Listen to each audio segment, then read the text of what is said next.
નમસ્કાર, આપ જોઈ રહ્યા છો પ્લેગ્રાઉન્ડ ધ સ્પોર્ટ્સ શો અને હું છું જય શર્મા. સૌથી પહેલાં તો આપ સૌનું આજના નેશનલ સ્પોર્ટ્સ ડે કાર્યક્રમમાં હાર્દિક સ્વાગત છે. આજે આપણે સૌ ભારતીય હોકીના મહાન ખેલાડી મેજર ધ્યાનચંદજીના જન્મદિવસની ઉજવણી કરી રહ્યા છે.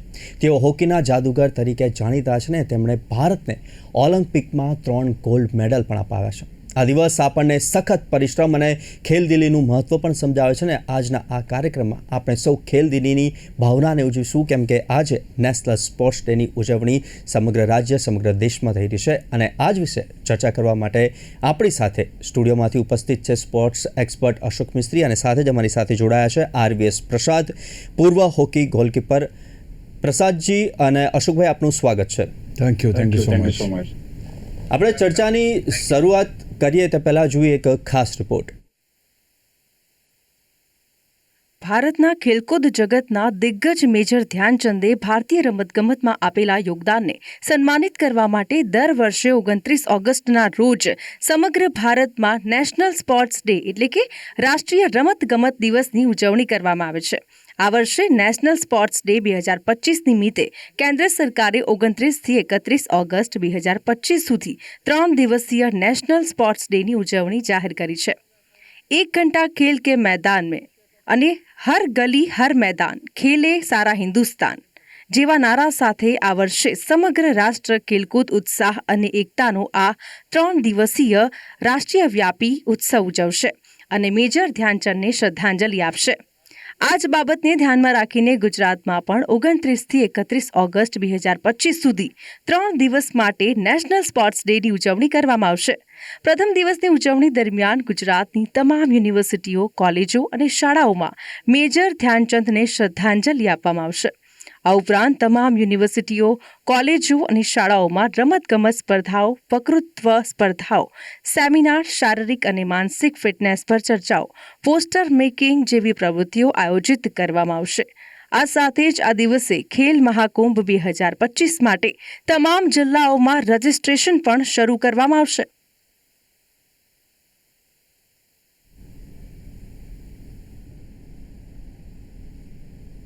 તો સમગ્ર દેશની અંદર હાલ નેશનલ સ્પોર્ટ્સ ડેની ઉજવણી કરવામાં આવી રહી છે અને ત્યારે GTPL ગુજરાત ન્યૂઝે ઓલિમ્પિક્સ મેડલ વિનર સાથે જ પદ્મશ્રી અને ખેલ રત્નથી સન્માનિત મીराबाई चानू સાથે खास. सबसे पहले तो सभी को नमस्ते. बहुत ही ज़्यादा अच्छा लगा है कि मैं पहली बार हूँ अहमदाबाद में, पर ये सब स्टेडियम से लेके लोग इधर का सब कुछ मतलब क्लाइमेट सब बहुत ही ज़्यादा अच्छा है. और ख़ास एक प्लेयर्स की लाइफ में बनाने के लिए, अच्छी बनाने के लिए हमारी बहुत सारी चीज़ों में इम्पोर्टेंट वो होते हैं कि ऐसे ट्रेनिंग का जगह होते हैं, हॉल और इक्विपमेंट से लेके सब कुछ. पर इधर आके मुझे पूरा, मैं खुद को भी प्राउड फील करती हूँ कि मैं एक इंडियन के मैं प्लेयर्स हूँ, पार्टिसिपेट किया हूँ इंडिया के लिए. तो इधर का जो जगह है ना, ये बहुत ही ज़्यादा सुंदर है, बहुत ही ज़्यादा अच्छा है. और बहुत अच्छी और बात है कि यंग जनरेशन के लिए अभी इधर चल रहे Commonwealth weight lifting championship internet, तो वही एक यंग जनरेशन के लिए ये बहुत ही बड़ा फ़ायदा मिलेगा, क्योंकि इसमें से इसी कॉम्पिटिशन से बहुत सारी कुछ सीखने को मिलेगी कि आने वाले यंग जनरेशन में क्या क्या करने वाले हैं, वेट लिफ्टिंग में कैसा करते हैं, वेट लिफ्टिंग को कैसे आगे जाना है, वो सब. तो ये मैं सभी सरकार से मैं ही कहना चाहती हूँ कि ये हर स्पोर्ट्स इंटरनेशनल का जो चैम्पियनशिप है वो इंडिया में होना ज़रूरी है, क्योंकि आने वाले यंग जनरेशन के लिए.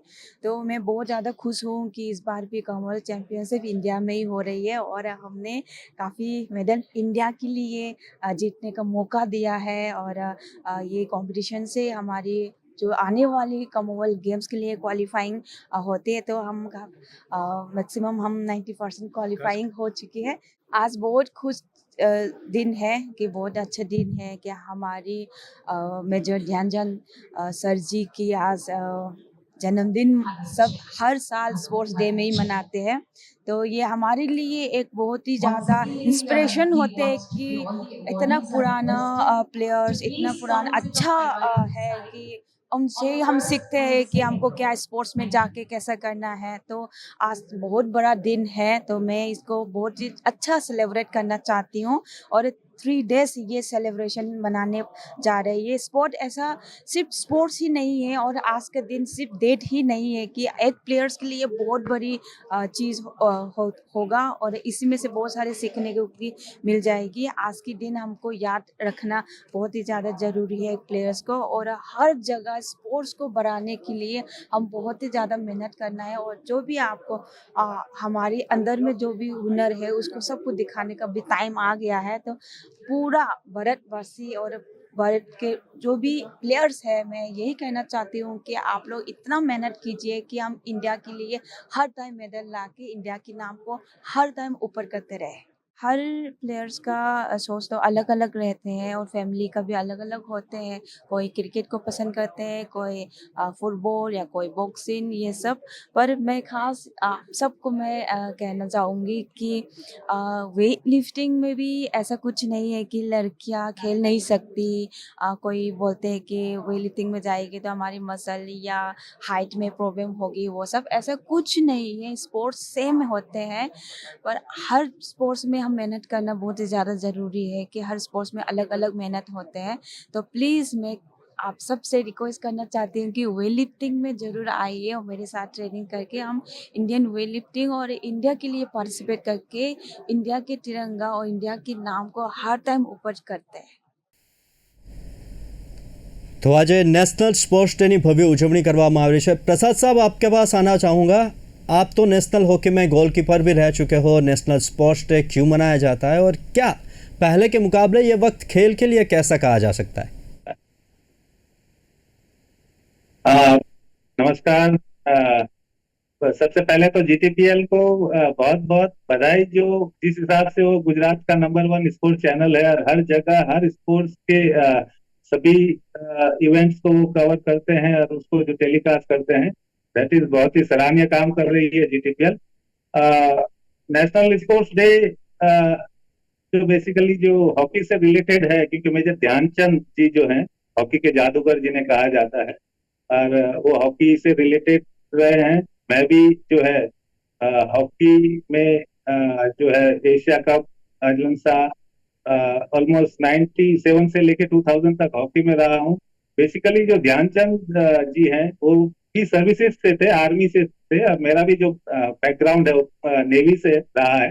तो मैं एक सौभाग्यशाली अपने आप को मानता हूँ कि मैं भी उन्हीं के जो है जो सर्विसेज से उन्होंने जो इंडिया रिप्रेजेंट किया, मैं भी उन्हीं के ही एक जो है चैनल से जो है भारतीय टीम रिप्रेजेंट करता हूँ। स्पोर्ट्स डे जो है हर साल 29 सितंबर को उनकी जन्म तिथि पे मनाया जाता है। पूरे इस बार तो पूरे 3 दिन तक जो है ये स्पोर्ट्स डे को जो मनाने का जो प्रोग्राम भारतीय गवर्नमेंट ने जो डिक्लेयर किया है वो एक सराहनीय काम है। इस हिसाब से बेसिकली आप समझे तो स्पोर्ट्स एक चीज है जो आपका ओवरऑल डेवलपमेंट करता है, और ये एक बहुत ही जो है खुशी की बात है कि अब गवर्नमेंट एक स्पोर्ट्स को जो है एक अच्छी जो है उसकी तरफ एक डेवलपमेंट हो रहा है। स्पोर्ट्स जी। को एक काफी स्पोर्ट्स को जो है वो अप फ्रंट रख रहे हैं, और स्पोर्ट्स में बहुत सारे इवेंट्स हो रहे हैं। इंडिया जो है होस्ट कर रहा है, हॉकी का वर्ल्ड कप होस्ट किया है अभी जो है अहमदाबाद के अंदर कॉमनवेल्थ का वेट लिफ्टिंग चैंपियनशिप जो चल रही है। तो ये एक बहुत ही सराहनीय काम है। जो है भारत सरकार स्पोर्ट्स को काफी जो है उसको वेटेज दे रही है, और फ्यूचर में एक जो है भारत एक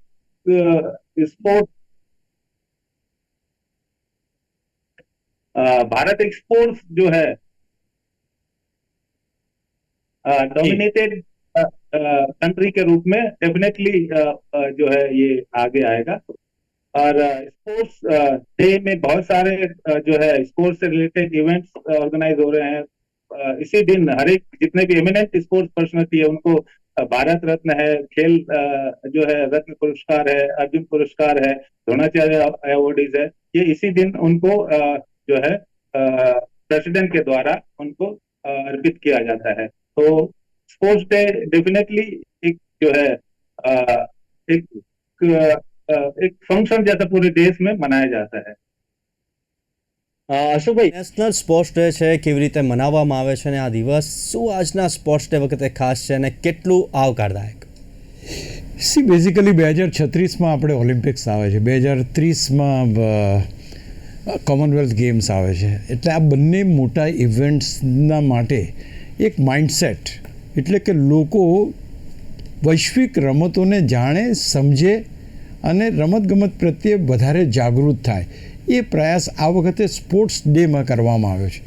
જેમ બહુ સરસ પ્રસાદ સાહેબે વાત કરી કે 3 દિવસ આ વખતે સેલિબ્રેશન ચાલશે. 3 દિવસ સ્પોર્ટ્સ ડેનું સેલિબ્રેશન શા માટે? તો ક્યાંક ને ક્યાંક ફિટ ઇન્ડિયા મૂવમેન્ટ જે ભારત સરકારની હતી એ પ્રમાણે એને વધારે વેગ મળે. સી, અહીંયા ચેમ્પિયન્સ તૈયાર કરવાના, મેડલ્સ જીતવાના, ઓલિમ્પિક્સ લાવવાની, કોમનવેલ્થ રમવાની, બાકી બધી એશિયન ગેમ્સ રમવાની, એ તો છે જ, પણ સાથે સાથે ફિટ ઇન્ડિયા. એનો અર્થ એ થયો કે તમે જો આ પ્રકારની પ્રવૃત્તિ, જેમ આજના દિવસે છે એ મોટાભાગે બધા એવોર્ડ્સ આપવાના, એવોર્ડ ફંક્શન ને એ બધા એ કર્યા છે. બીજા દિવસે સ્કૂલ છે, કોલેજો છે, કચેરીઓ છે, યુનિવર્સિટી છે, આ બધાને 1 કલાક માટે 1 કલાક મેદાન ઉપર તમારે જવાનું છે. ત્યાર પછી સન્ડે ઉપર તમારે બાઇસિકલ ચલાવવાની છે. આ બધી વસ્તુથી શું પ્રતીત થાય છે? તમને સ્પોર્ટ્સમેન તૈયાર નથી થવાના, પણ તમે ભારતના દરેક નાગરિકને સ્વસ્થ કેવી રીતે રહી શકાય એનો સંદેશો મોકલો છો. એટલે that is what is called a sports culture. Sports culture જો સ્વસ્થ વ્યક્તિઓ હશે અને એ રમતગમતથી સ્વસ્થ થતા હશે, કસરતથી સ્વસ્થ થતા, સાયકલિંગથી સ્વસ્થ થતા હશે, તો ડેફિનેટલી એમના પોતાની માટે રમતગમત પ્રત્યે વળશે. પોતાના બાળકો હશે તો એમને કહેશે કે ના, તમારે આ પ્રમાણે રમતગમતમાં વળવું જોઈએ. અત્યારે ઇન્ફ્રાસ્ટ્રક્ચર જોરદાર છે, સવલતો જોરદાર છે, ખેલાડીઓને એકનોલેજ કરવામાં આવે છે, ઇનામો આપવામાં આવે છે, અને ખાસ કરીને ટ્રેનિંગ અથવા તો એ બધી વસ્તુ જે ઇન્ટરનેશનલ ટ્રેનિંગ જ્યાં જોઈએ એ પણ ઇમ્પાર્ટ કરવામાં આવે છે. અને આ બધો ખર્ચો તમે જુઓ સરકાર ઉપાડે છે, ખેલાડીઓ તૈયાર કરે છે. તો ક્યાંક ને ક્યાંક આ સુવર્ણ કાળ અત્યારે ચાલી રહ્યો છે. એમાં આ વખતે 3 દિવસ નેશનલ સ્પોર્ટ્સ ડે દર વર્ષે ઉજવવો, એ પ્રકારની જે એક આપણી પાસે ન્યૂઝ આવે છે, I think this is fantastic. દરેક લોકો આની સાથે જોડાશે અને રમતગમતનું મહત્ત્વ પોતાના જીવનમાં ઉતારશે. प्रसाद जी, हम 2036 का ओलंपिक और 2030 का कॉमनवेल्थ गेम्स भी गुजरात में खेले जाने वाला है, कैसा माहौल बन सकता है? डेफिनेटली अगर ये दोनों इवेंट्स हमारे गुजरात में अगर ऑर्गेनाइज होते हैं तो एक स्पोर्ट्स को एक नया आयाम मिलेगा. और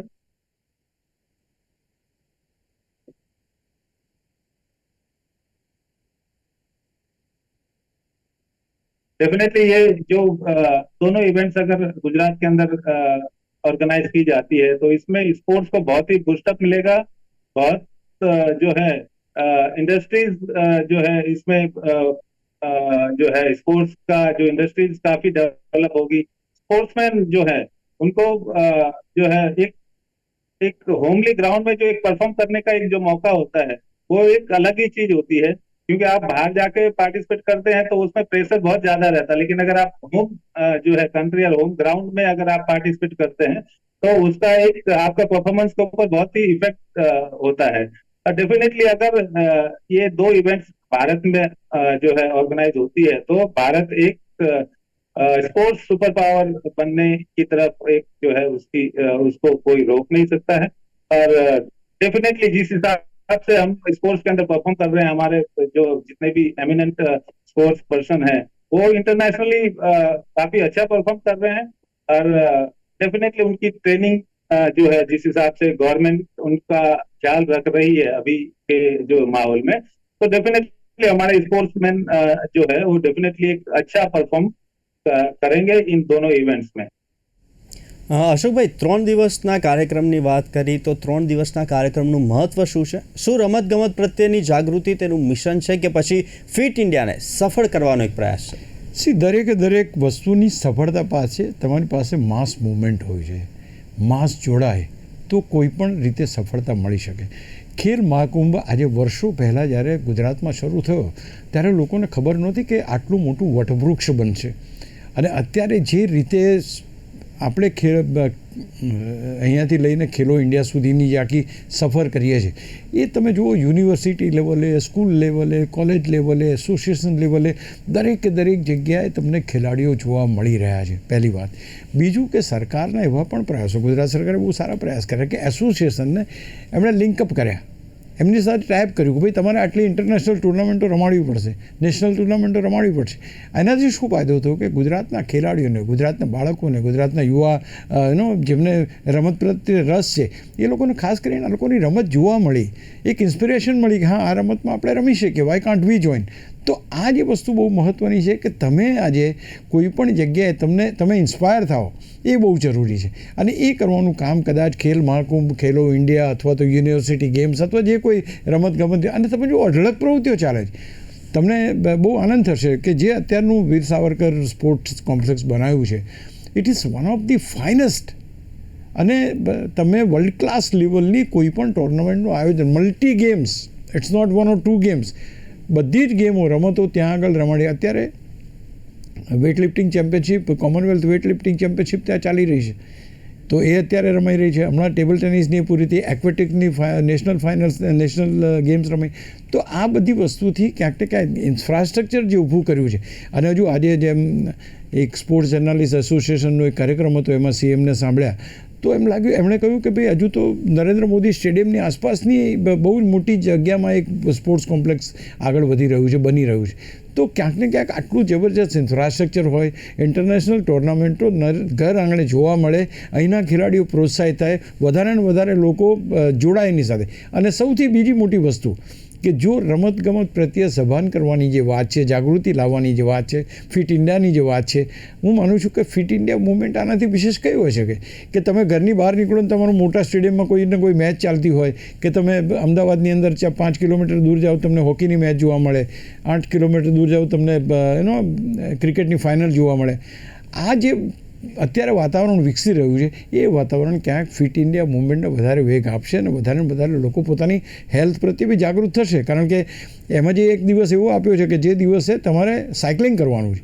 ને સાયકલિંગની પાછળ તમે એક અપીલ બી જોઈએ છે પ્રધાનમંત્રીની કે ભાઈ ઓબેસિટી એ આપણા માટે બહુ આગળ વર્ષોમાં બહુ ખતરનાક બનવાનું. No all what you are going to do with the cycling એનો, તો સાયકલિંગ એ જ છે કે ભાઈ તમે ઓબેસિટી ઘટાડો, તમે તમારી રીતે સાયકલિંગ કરો, સ્વસ્થ રહો, કસરત કરો, જોડાયેલા રહો, તો પછી ક્યાંક ને ક્યાંક જો તમે ફિટ હશો તો તમે તમારું ફિટનેસ જે છે એ તમારા કુટુંબમાં આવશે અને એ ફિટનેસ તમે સમાજને આપી શકશો. એટલે સારું મન ને સારું તન, આ બંને વસ્તુ એ આની સાથે જોડાઈ જાય છે. એટલે આ જે એનો જે પરિપ્રેક્ષ્ય છે, it is very big and global thinking, કે ભાઈ રમતગમત તો થશે પણ દરેક વ્યક્તિ સ્વસ્થ બને. I think that is a mission, that's particularly what government is trying to aim, કે દરેક સ્વસ્થ બને. કારણ કે તમારી પાસે અમુક ખેલ ભાવના તો આવવાની છે, તમારી પાસે સ્પોર્ટ્સમેન સ્પિરિટ આવશે, બાજુના ખેલાડીને રિસ્પેક્ટ કઈ રીતને આપવાનું એ થશે, ટીમમેટ તરીકે તમે કેવું પ્રદર્શન કરો એ સમયે તમારું શ્રેષ્ઠ પ્રદર્શન શું કરવાનું છે એ કરશો.